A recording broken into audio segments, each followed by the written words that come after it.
ایک خاتون مدینے کی حضرت ابو بکر صدیق کے پاس آئی، یہودی عورت تھی، لیٹر لکھ کر لاتی ہے مجھے مدینے میں رہنا نہیں ہے، مجھے یمن جانا ہے، میرا خاندان یمن میں ہے، صنعاء میں ہے، مجھے جانے کی اجازت دی جائے۔ یہودی عورت حضرت ابو بکر صدیق خلیفہ اول کے پاس آئی، حضرت ابو بکر نے کہا ٹھیک ہے، 2 جوانوں کو بلایا اور ایک اونٹنی منگوائی، کہا کہ اس خاتون کو اس اونٹنی پر سوار کرا دو اور یمن تک تم دونوں اسے پہنچا کر کے آنا، ایک عورت کے ساتھ 2 جوانوں کو بھیج دینا۔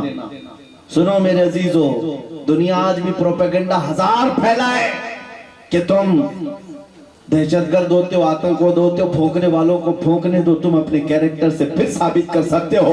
محمد عربی کا غلام کبھی دھوکہ نہیں دیتا، بلکہ یہ عزتوں کی حفاظت کرنے والے کا نام مصطفیٰ کا غلام ہوتا۔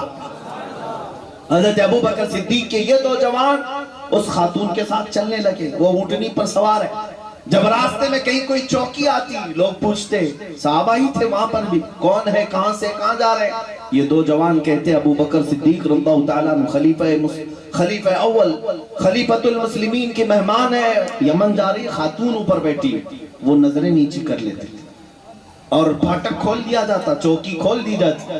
یہ دونوں نوجوان لے کر گزرتے رہے۔ یمن جو ہے مدینے سے کوئی 10-20 کلومیٹر کا فاصلہ نہیں، 1000 کلومیٹر سے زیادہ کا فاصلہ، مہینے لگ جاتے کبھی سفر میں۔ یہ 2 نوجوان اونٹنی کو لے کر یمن تک پہنچ گئے۔ یمن میں جانے کے بعد وہ یہودی عورت اپنے خاندان کو بلاتی ہے، سب کو جمع کرتی ہے کہ جب بڑے دنوں کے بعد آئی، آؤ میں تمہیں ایک خوشخبری دیتی ہوں۔ سب جمع ہو گئے، کہتی ہے سب کے سب گواہ ہو جاؤ، میں مدینے سے اس لیے ڈر کر کے آئی تھی کہ مسلمانوں کا غلبہ ہو گیا، اب سب کے سب مسلمان مدینے میں آ گئے، مجھے میری عزت کی فکر ہونے لگی، کہیں یہ مجھ پر حملہ آور نہ ہو جائے، کہیں یہ میری عزت خراب نہ کر دے، میں وہاں سے نکل کر کے آئی کہ اپنے خاندان میں آؤں، لیکن آج میں یہ اعلان کرتی ہوں، اے یمن والو، میرے خاندان والو، جس سے رہنا ہے یہی رہو، مگر میرا یقین ہے اگر میری عزت کہیں سب سے زیادہ محفوظ ہوگی تو وہ مدینے میں گنبد خضرا کیا رسول اللہ صلی اللہ علیہ وسلم کے دربار میں، اس لیے کہ میں نے ان کے 2 جوانوں کو دیکھا ہے، پورے سفر بھر میں ان جوانوں نے ایک بار بھی میری طرف نظر اٹھا کر نہیں دیکھا، نظر اٹھا کر نہیں دیکھا۔ یہ رسول اللہ کے جوان ہیں۔ دنیا ہزار تمہارے بارے میں بدنامیاں پھیلائے، پروپیگنڈا پھیلائے، لیکن تم اپنے اخلاق سے ثابت کر سکتے ہو۔ نوجوانوں، کہاں ہے تمہاری جوانی؟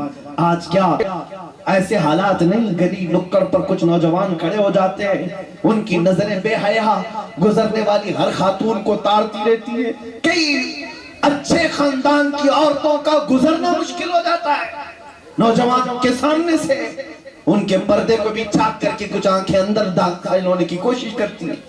یاد رکھنا، تمہاری آنکھوں کی خیانت کا جواب دینا ہوگا۔ تم اس لیے نہیں پیدا کیے گئے کہ چھوٹی چیزوں کے پیچھے اپنی جوانی کو برباد کرو، تم تو اپنی بہنوں کی عزت کے محافظ تھے، تم اپنی بہنوں کی عزت کے محافظ تھے ہی۔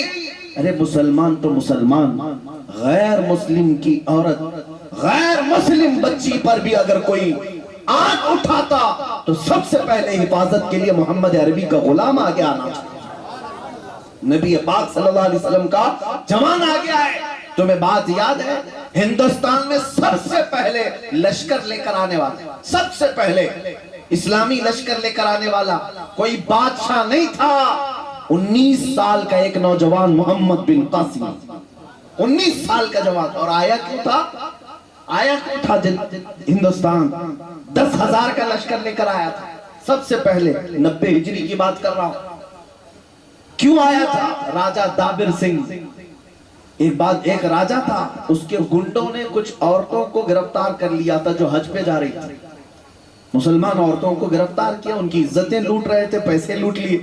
ایک عورت نے آواز لگائی ہندوستان سے، ہند سے، اس وقت کچھ عرب کی تجارت کرنے والے تاجر آئے ہوئے تھے، انہوں نے دیکھا یہ منظر کو، ایک خاتون پکار کر کہہ رہی تھی کیا کوئی ہمارا بھائی ہے جو ہماری عزت کی حفاظت کرے گا؟